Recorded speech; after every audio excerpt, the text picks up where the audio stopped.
Assalamualaikum teman-teman. Kali ini kami akan bermain berjual-jualan es krim.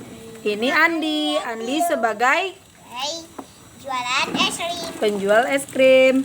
Dan ini mana ya? Hafiza sebagai pembeli es krim. Itu, Bo. Dan Bunda sebagai pembeli es krim juga. Mana uangnya, Bu? Oke. Beli apa, Bu? Ibu, saya yang Mau beli apa, Bu?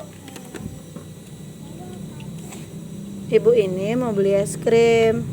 Wah, es krimnya tinggal sedikit ya, Pak. Udah banyak yang laku ya, Pak? Pak, apa? udah banyak yang laku ya es krimnya? Ya. Kok tinggal sedikit? Wah, berarti laris dong es krim Bapak nih. Kasih. Wah, Ibu udah sering beli es krim di sini ya, Bu? Itu rasa apa, Bu? Rasa bubble gum ya? Udah dicek harganya tadi, Pak, es krimnya? Lupa. Waduh, tukang jual es krim lupa cek harganya. Gimana ini? Udah terlanjur. Ya udah deh. Saya mau beli es krim rasa stroberinya satu, Pak. Oke. Ya. Tunggu ya.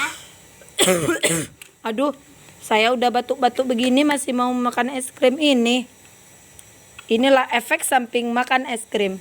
Walaupun udah batuk, tetap mau beli. Tunggu. Iya, Pak, cek dulu. Berapa satu, Pak? 500. Ini uangnya, Pak. Ya, Kasih. Wah, es krimnya enak, teman-teman. Teman-teman mau? Ayo beli di toko es krim Bapak Andi. Oke, dadah.